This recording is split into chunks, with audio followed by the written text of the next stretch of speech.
10월 23일 금요일입니다. 자, 오늘은 강유정 교수 모시고 함께 이야기 나눠보겠습니다. 네, 안녕하세요. 안녕하세요. 네, 안녕하세요. 자, 오늘 다룰 얘기가 많습니다. 교수님 말씀도 열심히 듣겠습니다. 자, 본격적인 이야기를 전해드리기에 앞서서 저희 킹슈맨도 이 안타까운 소식을 꼭 짚어드리고 싶어서 전해드립니다.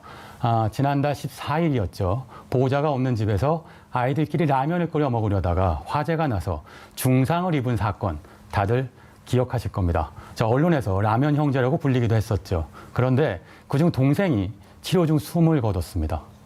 자, 이젠 고작 8살 나이인데요. 자, 한때는 상태가 호전됐다는 소식도 있었는데 안타까운 소식입니다. 네, 화재 당시 연기를 많이 들이마신 것으로 알려진 동생 B군은 호흡기 부위 치료를 집중적으로 받으며 점차 호전돼가는 모습을 보였었는데요. 그런데 갑작스럽게 상태가 악화돼서 중환자실로 옮겨진 후 안타깝게 세상을 떠나고 말았습니다. 형 A군이 사실을 알게 되면 충격을 받을 수도 있다는 생각에 아직 형제의 할아버지는 이 사실을 A군에게 알리지 않았다고 밝혀져 또 한 차례 안타까움을 더했습니다. 네.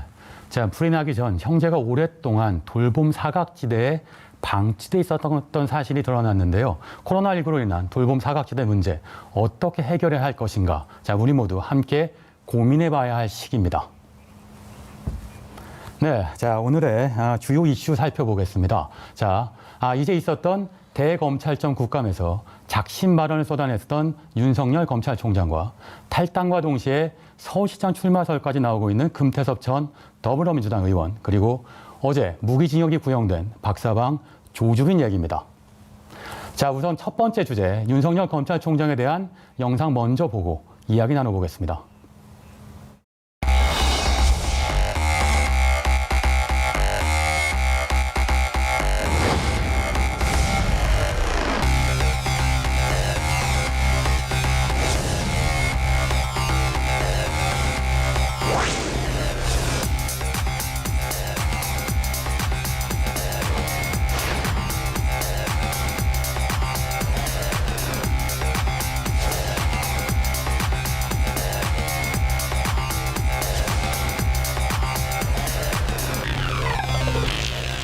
중상모략이라는 단어는 가장 점잖은 단어라고 저는 생각합니다. 검찰총장은 법무부 장관의 부하가 아닙니다.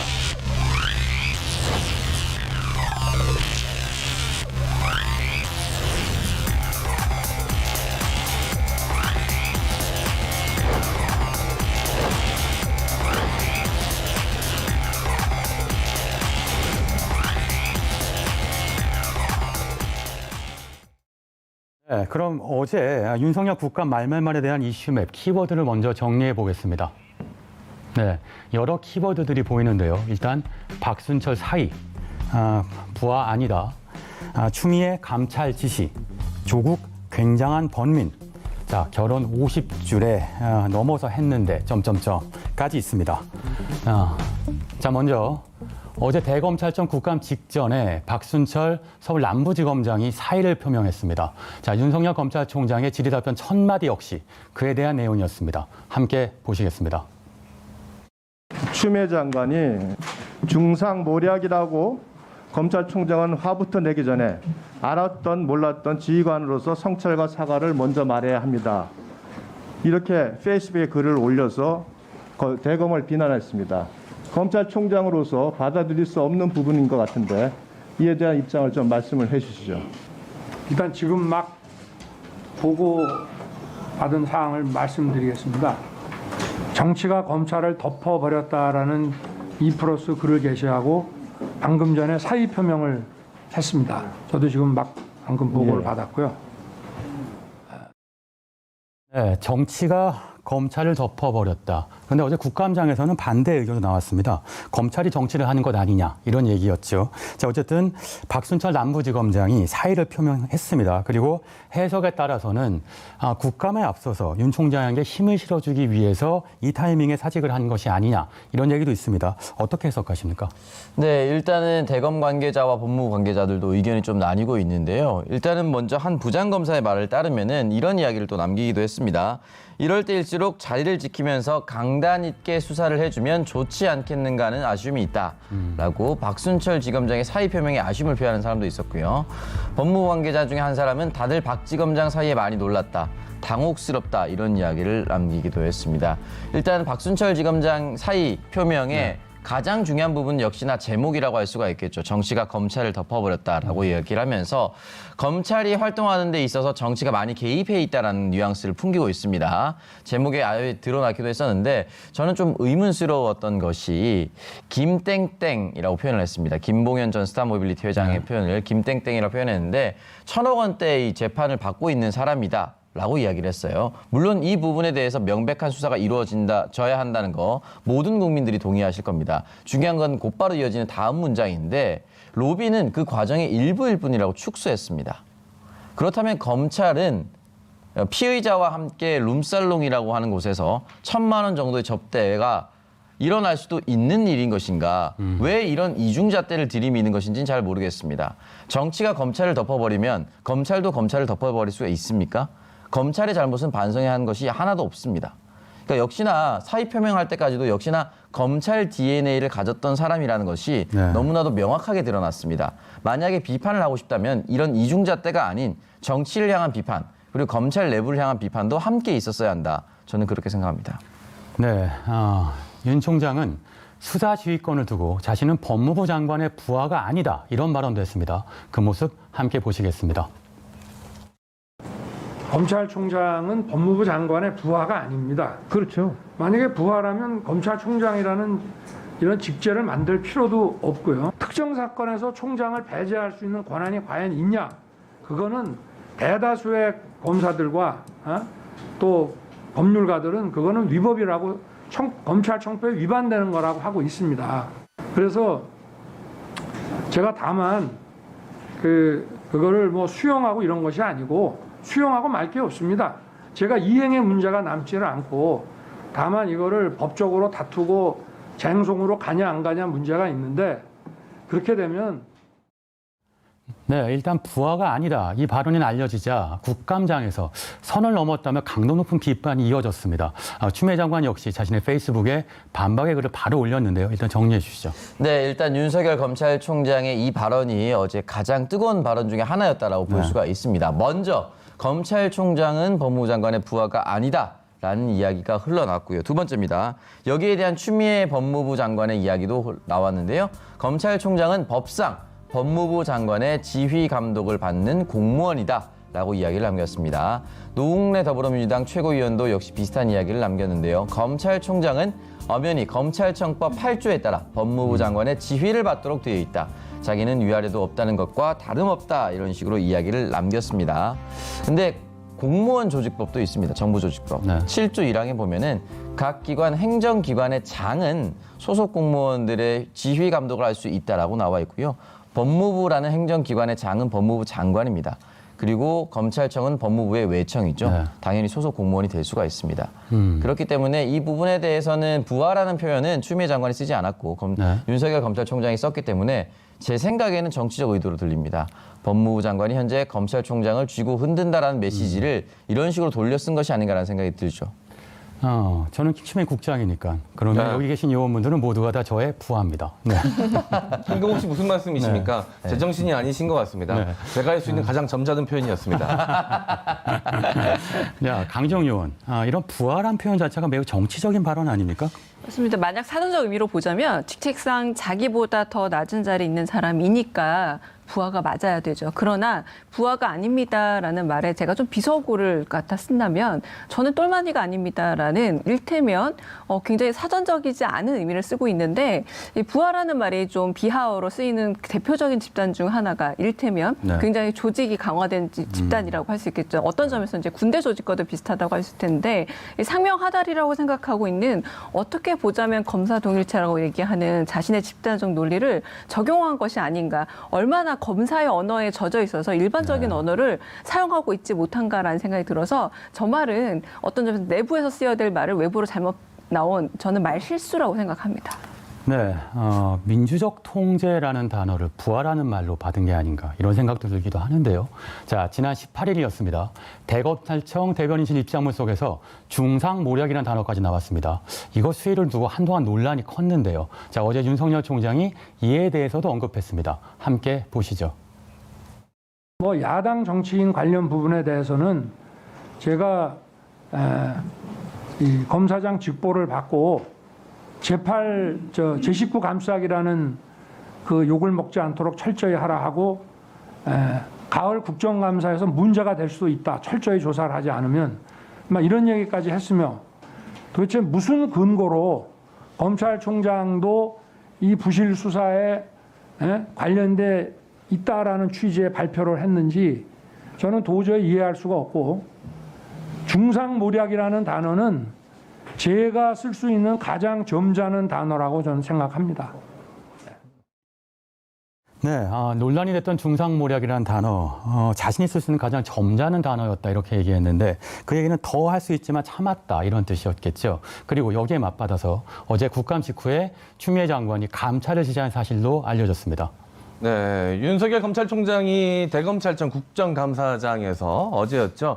언론 보도 전까지 라임 수사 관련돼서 검사들의 술 접대 의혹에 대해 보고받지 못했다라고 말한 것과 관련해서 추미애 법무부 장관이 감찰을 지시했습니다. 지시한 감찰 내용을 좀 들여다보면 라임 관련 비위 의혹을 수사한 검사나 보고 계통에서 은폐 혹은 무마의 의혹이 있는지, 라임 수사팀이 야당과 여당 정치인에 대해서 뭔가 차별적으로 수사를 진행한 것은 아닌지에 대한 이 여부 등입니다. 이 추 장관은 윤 총장과 서울 남부지검 지휘부가 언론 보도 전까지 비위 사실을 보고받지 못했다라고 몰랐다라고 주장하는 반면 김봉현 전 회장의 비위 제보 보고 주장은 구체적인 정황과 상당히 부합한다라면서 수사 검사나 검찰 지휘부가 이 비위 사실을 은폐하거나 무마한 의혹에 대해서 철저히 밝혀야 한다고 설명했습니다. 네, 그런데 어제였습니다. 자, 윤 총장의 입에서 의외의 이름이 하나 등장합니다. 자, 바로 조국 전 장관을 언급한 것인데요. 어떤 말을 했을까요? 같이 보시겠습니다. 제가 이 자리에서 한 말씀만 드리고 싶은 것은 제가 조국 전 장관하고 개인적으로 친밀하지는 않습니다만은 어찌됐든 총장 임명 전후에 그 검찰 인사도 같이 여러 차례 만나 논의도 하고 박 장관님하고 그래서 이 수사를 해야 되는지 말아야 되는지에 대해서 저 개인적으로는 저도 인간이기 때문에 굉장한 번민을 했습니다. 네. 정말 이게 그 상황에서 참 부득이한 것이었다는 점을 좀 이해해 주십사 하시고 네, 그러면서 자신도 당시 힘들고 어려웠다. 그 말을 꼭 하고 싶었다. 이렇게 덧붙였습니다. 그러면서 알려진 것과 다르게 자신은 낙마원의를 한 적이 없었다. 이렇게 밝혔네요. 네, 맞습니다. 윤석열 검찰총장은 자신도 임명 전에 박상기 전 법무부 장관과 만난 자리에서 이 조국 전 장관 관련된 수사에 대해서 이야기를 나눠봤지만 인간적으로 굉장히 범민이 많았다. 이 수사를 계속해서 진행해야 되는지에 대해서 그리고 언론에서 의혹을 하고 있는 이 조국 전 장관 낙마 제안 이야기에 대해서는 박상기 전 법무부 장관이 어떻게 선처가 되지 않겠느냐라고 이야기한 것에 답변을 한 과정에서 나온 말이지 오해였다라고 이야기하면서 당시 언론과 야당에서 상당히 많은 의혹을 제기하고 있는 상황 속에서 조국 전 장관이 스스로 사퇴하면 좀 이 재고의 여지가 있지 않겠느냐라는 식의 취지의 발언이었다라고 이야기를 한 것인데요. 이 발언 자체가 자신이 이 사안에 대해서 어느 정도 조정 가능한 위치에 있었다라는 것을 내포하고 있는 듯한 느낌이 좀 들었습니다. 그렇군요. 자, 그리고 이어서 가족 얘기가 나왔습니다. 예상했던 대로 어제 대검찰청 국감에서 윤 총장의 아내 김건희 씨에 대한 이야기가 나왔습니다. 함께 보시겠습니다. 윤석열 총장님 부부를 보면은요, 재산이 꽤 많으세요. 65억 정도. 본인은 한 2억에서 2억 5천 사이. 그리고 나머지 부분이 대부분들이, 부인의 재산입니다. 부인의 재산 형성 과정에 대해서 어떤 뭐 질문을 하시거나 그런 적 없습니까? 뭐 형성 과정이야 뭐 제가 결혼 아니, 전에 근데 그 부분에서 제가 얘기하는 게 저희 집사람은 어디 가서 남편이 공무원이다 검사란 얘기도 안 합니다. 정당하게 일하는데 근거 없이 의혹을 막 제기해서 이렇게 하면 저는 누가 공직을 하겠습니까? 저는 그거는 좀 부당하다고 생각합니다. 네, 강정준 의원, 이런 언어 표현 어떻게 보세요? 네. 자, 일단은 사람은 곧 언어를 통해서 검증할 수 있다고 얘기를 하죠. 그래서 저는 조국 전 장관이 했던 언어들과 윤석열 총장의 말이 굉장히 다르다라는 점을 일단 느꼈고요. 무엇보다 이번에 전 국감 실패라고까지 느껴지는 게 뭐냐면 국감이 뭡니까?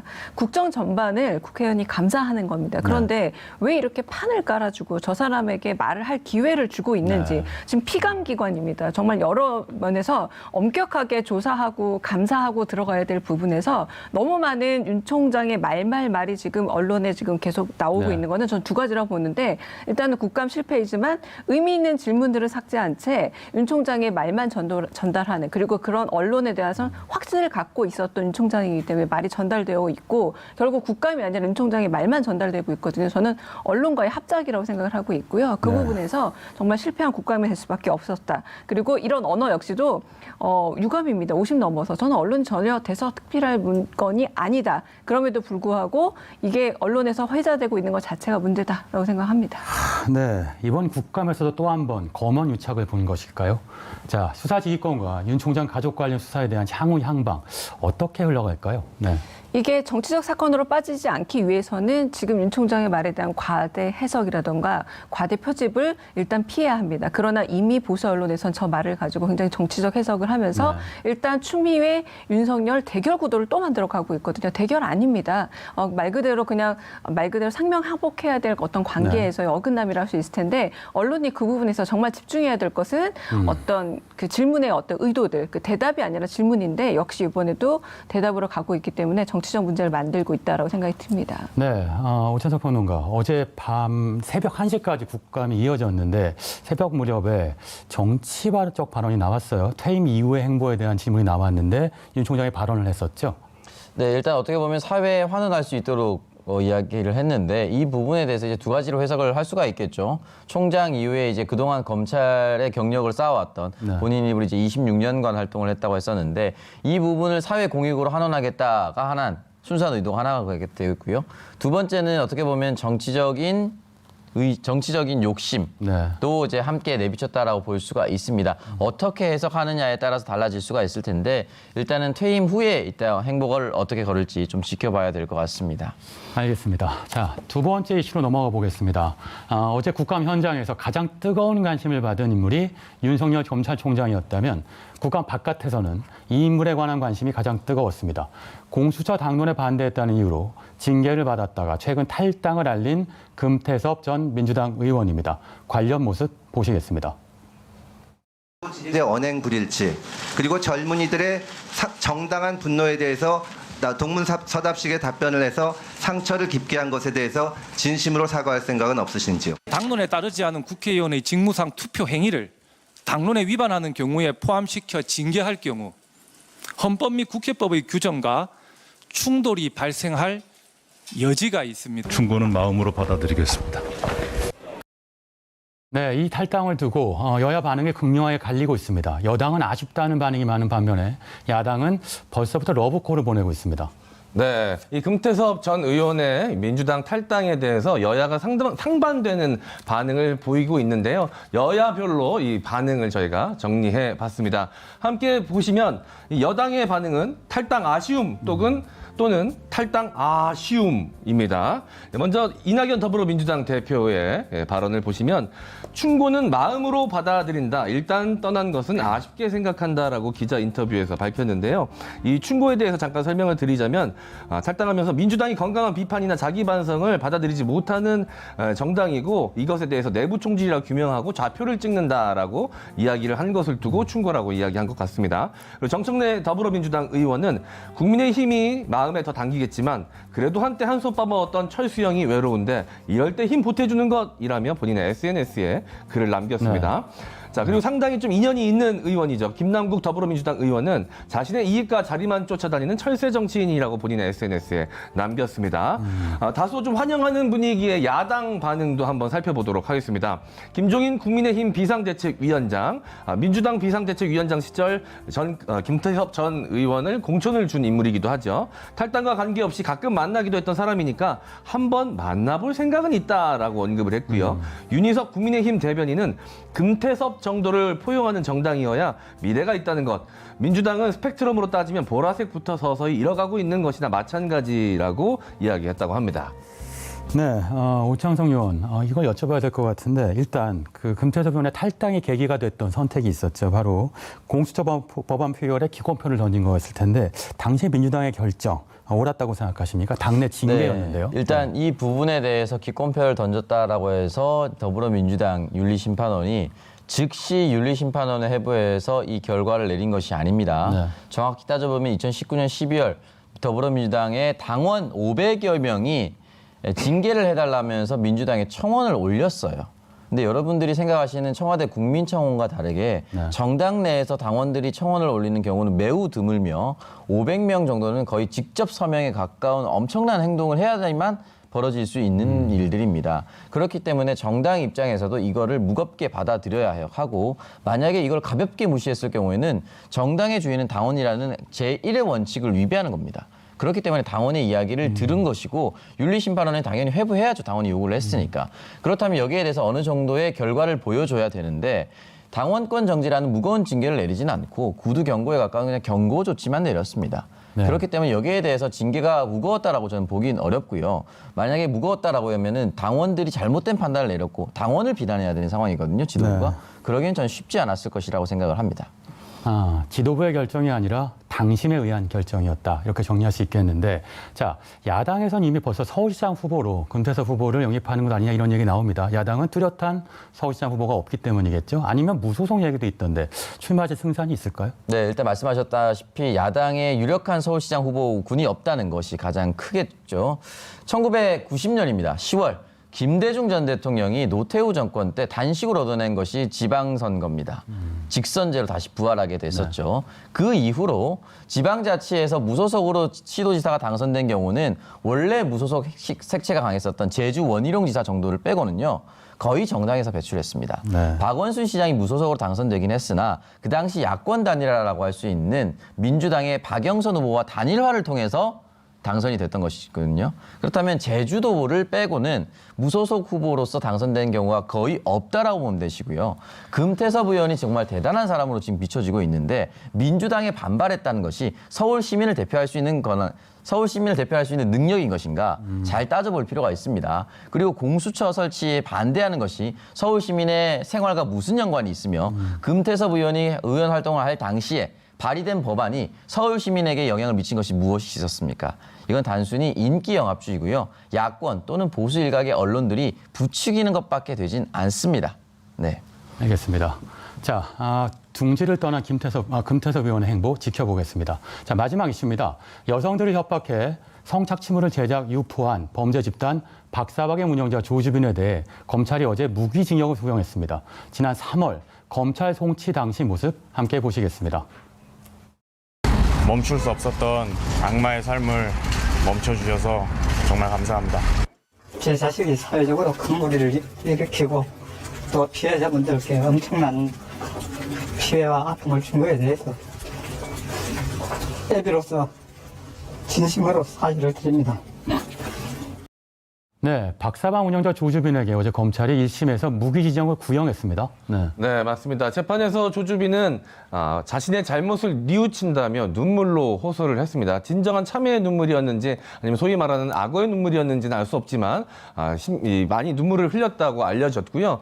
검찰은 22일 있었던 심리에서 조 씨 등 6명에 대한 결심 공판 기일 조 씨에게 무기징역을 구형했다고 합니다. 또 이 전자장치 착용 45년과 신상정보 공개 고지 및 아동 장애인 관련된 아동 장애인 관련 시설의 취업 제한 10년도 함께 명령해달라고 요청했다고 합니다. 네. 검찰은 피고인은 다수의 구성원을 조직하고 성착취물을 유포한 전무후무한 범죄 집단 박사방을 만들었다면서 우리 사회는 이루 말할 수 없는 충격에 휩싸였다고 지적을 했습니다. 네, 여기서 끝이 아닙니다. 계속 수사가 진행되고 있죠.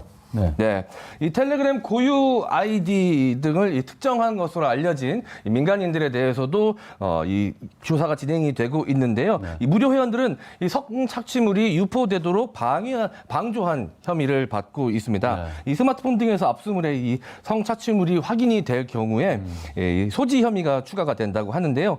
이 박사방 운영자 조주빈은 세 단계로 나뉜 이 유료 대화방을 홍보하기 위해서 이 무료방을 운영한 것으로 알려져 있습니다. 알겠습니다. 자, 지금까지 오늘의 이슈였습니다.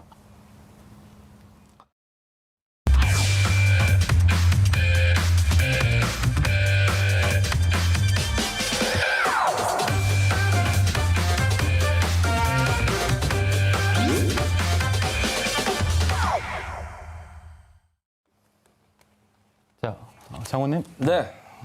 자, 죄송합니다.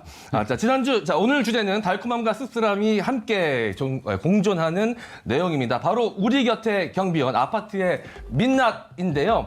자, 지난주 토요일 문재인 대통령이 취임 전 살던 홍은동 한 아파트에 이 경비원에게 난을 전달했다는 소식이 전해졌습니다. 오창석 의원, 이게 무슨 소식입니까? 네, 취임 전 문재인 대통령이 거주하던 서울 홍은동의 한 아파트인데요. 여기에서 10년 동안 근무하던 경비원이 갑자기 최장암 3기 판정을 받게 됐습니다. 그렇기 때문에 문재인 대통령 입장에서 쾌유를 기원하는 의미에서 난을 선물을 했고요. 또 금일봉을 또 전달을 했습니다. 항암 치료를 잘 받으시라는 짧은 또 메시지도 함께 포함이 되어 있는데요.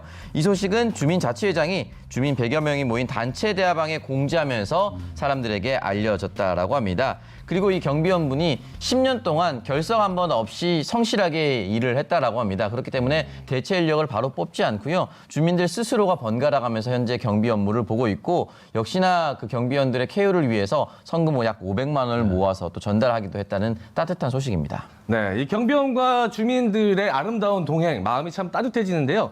이런 미담도 있는 반면에 사실 이 주민들이 아파트 경비원에게 하는 갑질로 문제가 많이 되기도 했었습니다. 최근 어떤 일들이 좀 있었죠? 네, 사실 이런 홍은동 이야기처럼 따뜻한 이야기도 있었는데요. 지난 5월이었습니다. 우이동에 고 최희석 씨 사건이 있었습니다. 굉장히 가슴 아픈 사건이었는데요. 이중 주차가 되어 있는 자신의 자동차를 밀지 말라라고 폭언과 폭행을 일삼았고 커피를 뿌리기도 했었다라고 이야기를 남겼습니다. 녹취록, 자신의 음성을 남긴 메시지를 남기고 극단적인 선택을 할 수밖에 없었는데 여기에 대해서는 종이 주인 행세를 하지 말라. 라는 이런 과격한 발언도 서슴지 않았다고 합니다. 지난 5월 25일부터 10월 6일까지 약 4개월간 주민 갑질 관련된 내용은 약 64명이 입건이 되는 일도 있었다고 합니다. 네, 제가 들었던 이야기 중에 이 경비 용역 노동자들을 고다자라고 부른다라는 이야기를 들은 적이 있습니다. 고르기 쉽고 다르기 쉽고 자르기 쉽다.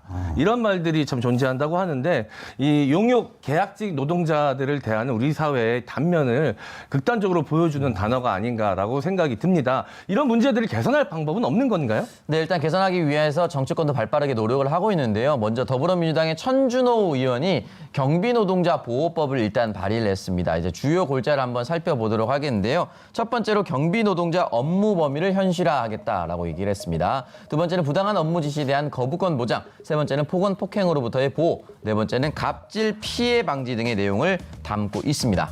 네, 이 경비원들의 업무의 범위가 어디까지일까요? 굉장히 많은 일들을 소화하시거든요. 예를 들어서 이 분리수거나 택배 관리 등도 다 이 경비원분들께서 하고 계십니다. 여러 가지로 어디까지가 이 경비원의 업무인가 이 분류하기가 좀 애매한 부분도 있는 것 같은데 좀 명확하게 해야 될 것 같습니다. 네, 일단 해야 될 일과 하지 않아도 될 일을 명확하게 구분해야 되는데 지금 현재 주로 업무 외적으로 하고 있는 것이 택배 정리라든지 쓰레기 분리수거입니다. 이거 엄연히 각 세대 주민들이 직접 해야 되는 것이고요. 택배는 경비실에 잠시 맡겨둘 뿐 본인의 고유 업무가 아닙니다. 경비라는 단어가 무슨 뜻인지는 여러분들이 더 잘 아시고 계실 텐데 중요한 건 이 두 업무를 뺐을 경우에 기계로 대체될 가능성이 높다. 이런 우려가 있습니다. 그렇기 때문에 이 부분에 대해서 업무 범위를 축소했을 때 이 경비원의 존립이 위험하지 않은 상태까지 업무 분담을 해야 된다라는 것도 정치권의 목소리입니다.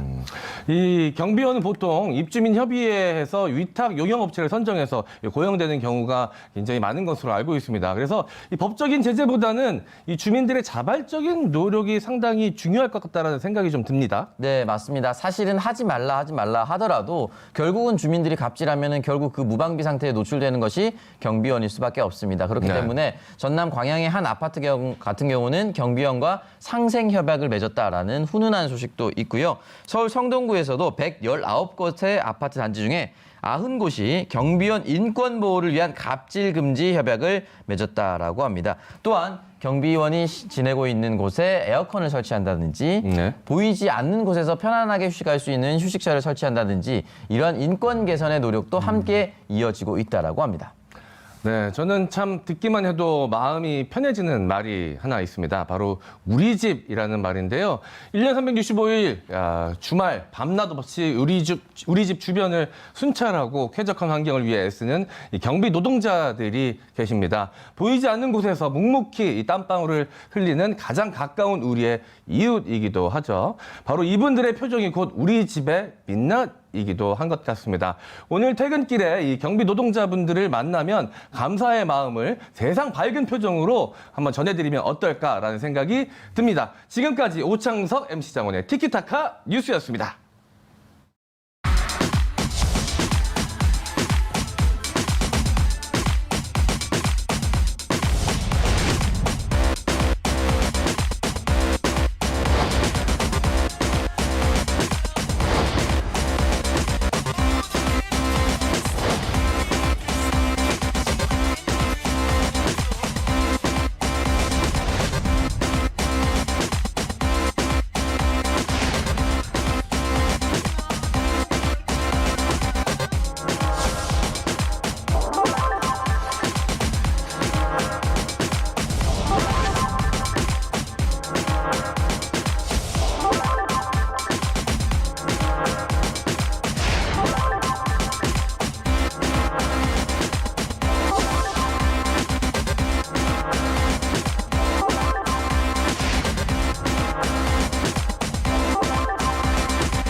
네, 오늘의 킹덤 주제 5060 대 1020 문학의 큰손은입니다.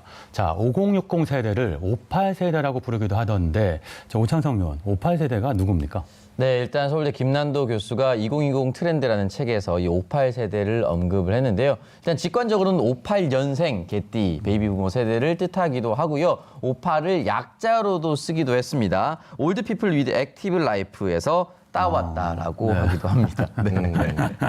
네, 김난도 교수님이 이런 용어 잘 만들어내시죠. 맞습니다. 네. 자, 그런데 강유정 교수님, 트로트를 기반으로 해서 5060 세대의 팬덤 문화가 발달하고 있다. 뭐 이유가 있습니까?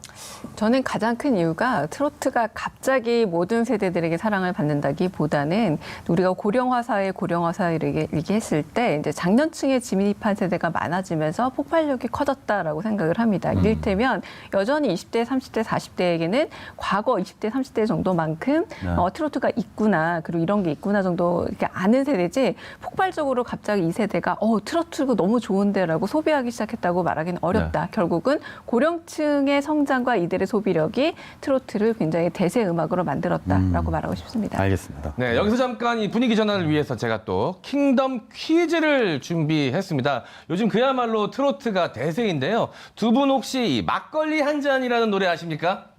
막걸리 한 잔. 들어본 적이 있습니다. 아, 아시나요? 영탁 씨가 불렀죠. 네, 한번 부탁드려도 되겠습니까? 부를 수는 모릅니다. 아, 예. 들어본 적은 있으시군요. 아, 이렇게 되면 제가 또 불러야 되거든요. 대본상의 흐름상. 막걸리 한 잔. 네, 그 부분만 압니다. 네, 이렇게 부르는 노래입니다. 많은 분들이 전 세대에 걸쳐서 많은 사랑을 받고 있는데요. 여기서 퀴즈 나갑니다. 영탁이 부른 막걸리 한 잔의 원곡자는 누구일까요? 자, 1번 강남, 2번 강진, 3번 강동원. 예. 자, 이번 문제는 막걸리보다 요구르트를 좋아하는 어린이 오창석 요원이 맞춰보도록 하겠습니다. 저 같은 경우는 이제 요구르트 13년산만 마시긴 하는데 일단 기본적으로 막걸리 한 잔은 트로트 기반이지 않습니까? 네. 3번 강동원이 될 수가 없습니다. 네. 네, 그리고 1번도 강남은 이제 아이돌로 활동을 했었죠. 네. 그렇기 때문에 당연히 답은 2번 진성 네. 되겠습니다. 네. 어쨌든 뭐로 가도 정답으로만 가면 된다고 정답은 맞추셨지만 네. 요즘엔 아이돌들도 트로트를 부르기도 합니다. 정답은 2번 가수 강진입니다. 이 막걸리 한 잔은 가수 강진 씨가 부른 노래였는데요. 영탁 씨가 이 노래를 불러서 이 별명이 탁걸리가 됐다고 합니다. 영탁이 부른 막걸리 한 잔 유튜브 영상이 2천만 뷰를 돌파했다고 하고요. 15년의 무명을 거쳐 트로트 선발 프로그램에서 준우승을 차지하면서 37세의 스타가 됐습니다. 2016년 누나가 딱이야로 트로트 가수로 전향한 영탁은 네가 왜 거기서 나와 그리고 찐이야 등으로 유쾌하고 밝은 가수로 인기를 끌고 있는데요. 이 영탁의 팬들은 영탁의 눈웃음에 끼어 살고 싶다고 할 정도로 뜨거운 팬심이 일고 있다고 합니다. 네, 그런데 5060 세대, 58 세대, 그리고 1020 세대는 밀레니엄 Z 세대겠죠. 이 세대 둘 다 팬덤 문화가 있지만 좀 다르죠. 그 문화 자체가. 다르죠. 제가 지금 계속 웃음을 참고 있었는데 사실상 아까 오창석 의원이 강진 가수님을 네. 진성이라고 말하고 넘어갔어요. 네. 어떤 점에서냐면 저희 어떤 점에서 엄밀히 말해서 약간 학습하는 트로트 세대인 겁니다. 그러니까 정말로 즐긴다기보다 근데 가장 차이가 이제 그것이라고 보여지는데 5060은 아무래도 이렇게 트로트가 열풍이 불기 시작한 게 종편에서였잖아요. 종편의 주 시청자층은 아무래도 중장년층 이상이라고 할 수 있을 텐데 기성 미디어를 활용해서 점점 팬덤이 늘어나고 있고 그런 점에서 팬덤이라는 것 자체가 어디서 생겼습니까? 과거 10대, 20대에서 생긴 것을 벤치마킹하는 것에 가깝습니다. 그런데 새로운 팬덤을 만드는 건 누군가요? 사실 네. 엄밀히 말해서 10대, 20대입니다. 그러니까 우리가 랩핑 든 차량을 본다라거나 생일이 됐을 때 조응을 한다거나 이런 모든 것들도 어떤 점에서 5060 세대가 10대, 20대가 만들어 온 팬덤 문화를 가져오는데요. 이런 부분에서 50대, 60대를 굉장히 왜 강조하느냐? 저는 언론에다 강조하고 있다고 생각해요. 왜냐하면 훨씬 더 자발적인 소비가 가능한 세대가 또 5060이기 때문에요. 오죽하면 유튜브를 TV로 보고 싶어 하시는 어르신들이 많아요. 요즘에 스마트 TV가 가능하니까. 왜냐하면 크게 보는 게 시원하거든요. 그래서 스마트 TV의 소비조차 늘리고 있는 게 5060이다라고 말하고 있는 걸 보면은 기성세대라든가 훨씬 더 기존의 어떤 경제적인 구조에 있어서 얼마나 환영받을 수 있는 경제 주체인가라는 생각이 들기도 합니다. 네, 이 강유정 요원님의 말씀대로 많은 분들이 사실 이번에 이제 트로트의 팬이 되신 분들은 강진 씨와 진성 씨를 헷갈리기도 합니다. 심지어 둘을 합쳐서 강진성 씨로 생각하시는 분들도 계세요. 강진성 씨는 저희 아버지의 성함이십니다. 아, 진짜요? 네. 아니, 어쩌다가 이런 아버지 실수를. 전화입니다. 네. 아버님. 강 진짜 성자를 쓰시는군요. 네, 당황되네. 네. 예. 알겠습니다. 모르고 드린 말씀이었는데 네. 어쨌든 학습적으로 지금 트로트를 이렇게 받아들이고 있다라는 말씀이 굉장히 마음에 와닿는데요. 사실 저나 이 오창석 요원 세대의 아이돌이라고 하면 H.O.T, 잭스키스, 핑클 뭐 이렇게 정리를 할 수 있을 것 같습니다. 이때부터 이제 아이돌 팬덤 문화가 형성이 된 것 같은데요. 이 세대별 팬덤 문화의 특징을 우리 오창석 요원이 좀 정리를 했다고 들었습니다. 네, 90년대 중후반 H.O.T부터 현재 BTS에 이르기까지 세대별 아이돌 진화에 대해서 이야기를 좀 남겨보겠는데요. 먼저 1세대라고 불릴 수 있는 사람들이 H.O.T, 잭스키스, G.O.D, 신화, SS, 핑클 등이 있습니다. 이때부터 조직적인 응원 문화, 색깔별 응원들이 등장을 하기 시작했고요. 2세대로 넘어가도록 하겠습니다. 2세대 대표적인 아이돌은 동방신기, 빅뱅, 슈퍼주니어, 소녀시대, 원더걸스 등이 있었고 이때부터 대규모 한류 진출이 본격화됐다라고 볼 수가 있습니다. 네. 마지막 현재 BTS인데요. BTS와 엑소, 블랙핑크, 트와이스, 레드벨벳 등으로 꼽히고 있는데요. 당연히 세계 전 시장으로 이제 홍보를 하기 시작했었고 팬덤 경제 자체가 네. 전 세계 경제권으로 이제 묶이기 시작했습니다. 그렇군요. 사랑이 뭘까요? 이거 김일의 요원 발언 같은데. 자, 사랑이라는 건 아낌없이 상대방한테 돈을 쓰는 게 아닐까. 이렇게 해석도 할 수 있을 것 같습니다. 그렇게 따지면 팬덤은 내가 사랑하는 상대한테 엄청나게 돈을 쓰지만 짚어주셨다시피 5060과 1020 세대의 소비 패턴이 좀 다르지요. 네. 강정 의원 어떻습니까? 그러니까 5060은 좀 큰 손으로서 좀 눈에 띄는 것들을 많이 하죠. 가령 콘서트에 굉장히 대량 매진 사태를 만들어낸다라거나 이렇게 좀 어떤 점에서는 과거 10대들이 많이 했던 도시락 조공 같은 같은 것들을 굉장히 네. 품위 있게 한다거나 혹은 더 훨씬 더 비싼 도시락을 한다거나 이렇게 보여진다면 1020은 주로 이제 굿즈라던가 이런 부분에서 최근 또 유행하고 있는 건 커스터마이즈라는 겁니다. 그냥 굿즈를 사서 쓰는 게 아니라 자기 나름대로 방식으로 또 꾸며서 이를 공유함으로써 다른 문화를 만들어 가고 있는데 말하자면 그냥 소비가 아니라 적극적 소비와 창조적 소비라는 게 좀 젊은 세대라면 어떤 점에서 좀 경제력을 통해 도움을 더 주고 싶다라고 하는 게 50대, 60대 세대의 어떤 팬덤 소비가 아닐까 싶습니다. 네, 이런 팬덤 문화가 결국은 음반 시장 그리고 지하철 광고 시장에도 막대한 영향을 끼치고 있죠. 네, 맞습니다. 팬덤의 경제학 차트로 함께 살펴볼 텐데요. 먼저 한국 음반 판매량 추이로 한번 살펴보도록 하겠습니다. 2015년 838만 장이었는데요. 2019년 바로 작년 집계입니다. 2,510만 장. 우리나라 인구 절반에 해당하는 수치라고 볼 수가 있습니다. 오프라인 광고의 주요 고객이기도 한데요. 오프라인 광고 주요 고객의 추이도 한번 살펴보도록 하겠습니다. 서울 지하철인데요. 1호선부터 8호선까지 아이돌 유명인 광고 건수인데요. 2015년 231건에서 2019년 작년 기준 2,166건으로 무려 거의 10배가량 증가했다고 볼 수가 있습니다.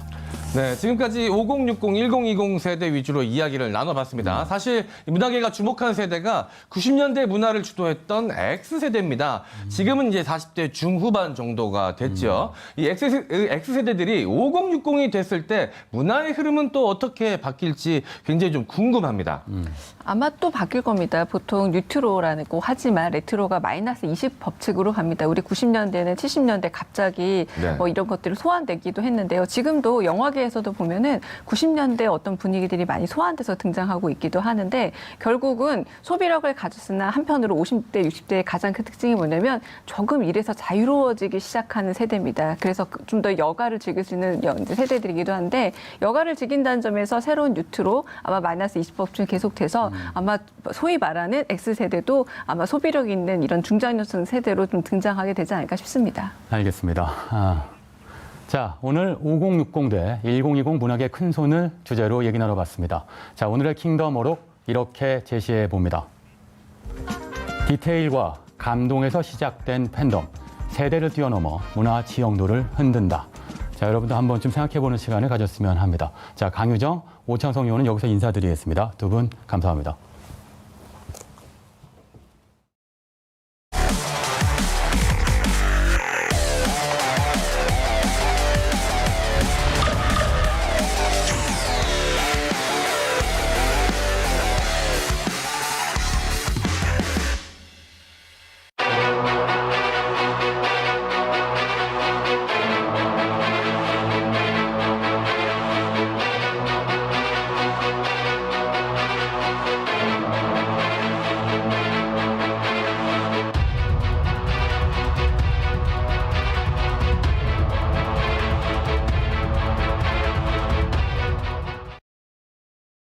퇴치본부 투캉스 시간입니다. 코로나19 리포트 먼저 오늘의 주제입니다.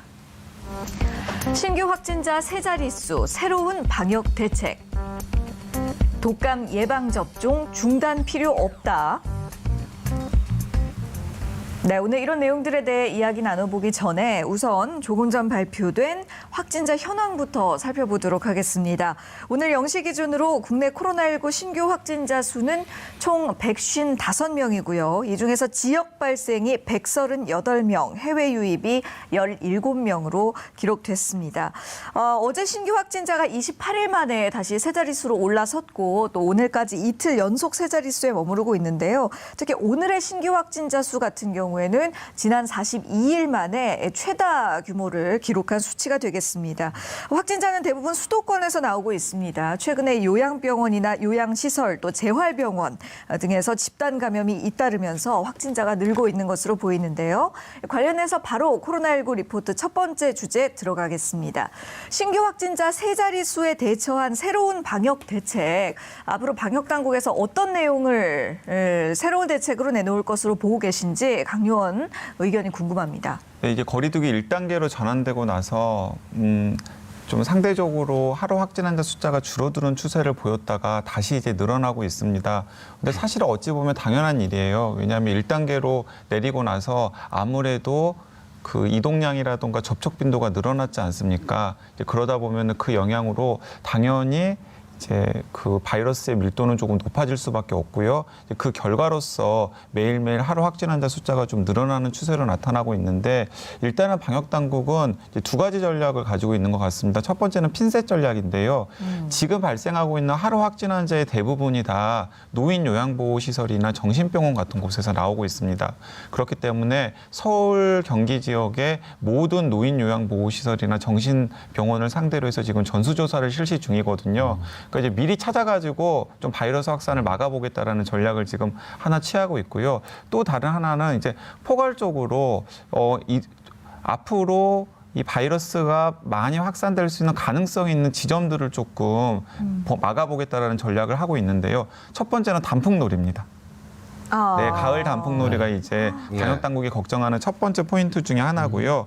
두 번째는 헬로윈데이 파티예요. 네, 이제 헬로윈데이 파티 같은 경우에는 당장 이제 이번 주말부터 그 헬로윈데이를 일주일 앞둔 파티가 여기저기서 열릴 가능성이 크고 다음 주말은 더 이제 피크가 될 가능성이 큰데 그런 헬로윈데이 파티를 통해서 마치 5월 초에 이태원 클럽에서 일어난 집단 감염 사태들이 일어날 가능성이 충분히 있거든요. 그래서 이런 두 가지 상황들을 통한 집단 감염 사례가 반복되지 않도록 지금 방역 당국이 굉장히 신경을 쓰고 있고 그 연장선상에서 지금 1, 2, 3단계였던 단계를 한 4단계나 5단계 정도로 좀 세분화한 다음에 차후 이 방역 상황에 맞춰가지고 좀 요령 있게 방역 단계를 조정하는 것까지도 중장기적으로 고민하고 있는 것으로 보입니다. 네, 할로윈 파티 때 복장을 대부분 이제 방호복 같은 걸 입으면 좋으시겠네요. 예, 좀 서로 만약에 마스크랑 방호복으로 코스프레를 한다 그러면 아무래도 감염 가능성은 확 차단이 되겠죠. 그러니까요. 예. 와, 정말 좋은 아이디어신데요. 네. 영화 보면 나오는 그 우주인 복장이라던가 뭐 방호복이라던가 이런 것들. 좀 덥긴 하겠네요. 네, 비말이 절대 튈 수 없는 복장들을 좀 선호해 주셨으면 좋겠다는 생각이 좀 듭니다. 덥더라도 안전이 최고니까요. 안 하는 게 제일 좋겠고요. 네, 그럼요.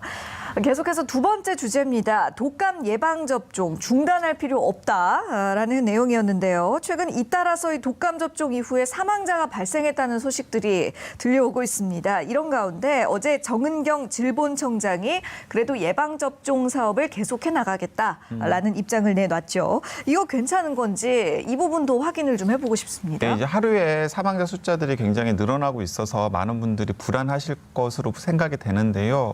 제가 확실하게 말씀을 드리자면 현재 지금 시민들이 접종하고 있는 백신의 품질이 문제가 있다라는 증거는 없습니다. 이제 왜 그렇게 많은 전문가들이 판단을 하냐면 지금까지 1,300만 명 이상이 백신을 맞았거든요. 만약에 백신의 품질에 문제가 있다라고 한다면은 여기저기서 남녀노소 할 것 없이 동시다발적으로 여러 가지 문제들이 나타나야 합니다. 그런데 지금은 그렇게 여러 가지 문제들이 동시다발적으로 나타나고 있지는 않고 70대, 80대 고령 인구들 중에서 극소수의 사망자가 나타나고 있는 상황이거든요. 그렇기 때문에 백신 품질에는 문제될 것이 없다. 이제라는 걸 일단 안심을 시켜드리고요. 그렇다면 왜 사망자가 나타나느냐? 이런 가능성을 생각해 볼 수 있을 것 같습니다. 어떤 어르신들에게, 고령자의 어르신들에게 백신이 뭔가 안 좋은 영향을 미쳐서 사망으로 이르게 하는 인과관계가 있을 수도 있습니다. 그런데 현재는 그 인과관계가 명확하지 않기 때문에 방역당국이 백신 이후에 사망하신 분들을 초점에 맞춰가지고 그 인과관계를 조사하고 있는 중입니다. 근데 이제 하나씩 결과들이 나오고 있는데요. 예를 들어서 어르신이 아니어가지고 더 놀랐던 10대의 경우에는 백신과의 인과관계가 없는 것으로 어제 국가수에서 판명이 났고요. 그리고 이렇게 시간이 지나갈수록 나머지 다른 분들에 대해서도 그 인과관계가 확인이 될 것으로 보입니다. 근데 현재로서는 인과관계가 많이 높을 가능성은 낮아 보입니다. 자, 그렇다면은 이렇게 반문을 하실 수 있겠습니다. 왜 그러면은 이렇게 백신을 접종한 이후에 사망하신 분들이 갑자기 늘어나는 것처럼 보일까? 그건 이제 여러 가지 이유들이 있을 것 같은데요. 한 가지 이유만 말씀을 드리자면은 하루에 보통 50분에서 100분 정도가 사망을 하십니다. 네. 근데 그 중에서 한 5분에서 10분 정도는 사망 원인을 모르고 갑자기 돌아가시는 분들이 많이 있으시거든요. 근데 만약에 그런 분들이 그 전날 백신을 접종을 했다면 어떤 식으로 오해를 받을 수가 있냐면 백신에 의해서 사망하신 것이 아니지만은 마치 백신에 의해서 사망한 것처럼 보이는 효과가 생길 수 있다라는 거죠. 이제 그런 부분들이 있기 때문에 지금 방역 당국이 굉장히 조심스럽게 접근을 하면서 인과관계를 확인하고 있는 것입니다. 그리고 어쨌든 간에 정은경 청장이 모든 정보들을 투명하게 공개하고 있기 때문에 가능하면 좀 믿고 지켜봐 주시면 좋겠습니다.